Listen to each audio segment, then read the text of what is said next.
Ben bu alanda çalışıyorum, tarım alanında çalışıyorum. Daha önce de Genç Çiftçi Projesi kapsamında küçükbaş hayvanlar dağıtıldı. Dağıtılacağı bakanlık tarafından söylendi. Fakat sonuç alınamadı.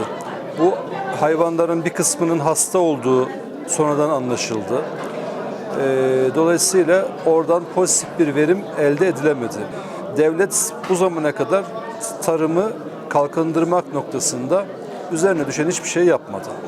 Tam tersine AKP iktidarı neoliberal siyaseti uyguladıkça Kürt illerinde ve Türkiye'nin genelinde tarım geriledi, çiftçi yaşı arttı, girdi fiyatları arttı, rekolte düştü.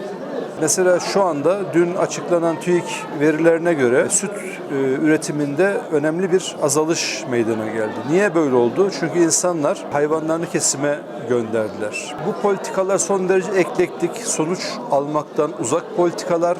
Dolayısıyla burayı bilmeyen, burayı tanımayan, buranın özelliklerini bilmeyen, burada üretimi nasıl yapılacağı konusunda fikri olmayan kamu görevlilerinin, kamu yetkililerinin sırf bakanlıktan aldıkları bir takım bilgiler doğrultusunda burada yapacakları dağıtımdan herhangi bir sonuç elde etmek mümkün değil. Tarımın bir bütün olarak demokratik ve kamu eliyle planlanmadığı yerde işte kansere aspirin önermek gibi böyle tedbirlerle tarımı toparlamak mümkün değil.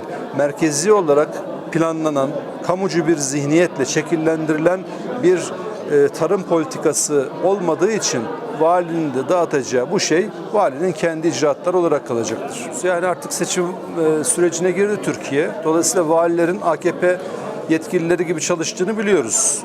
Türkiye'deki bütün valiler, emniyet müdürleri, Diyanet İşleri'nden il müftülerine kadar hepsi bundan sonra atacakları adımların hepsinin geri planında bir seçim hesabının mutlaka olduğunu düşünmek gerekir.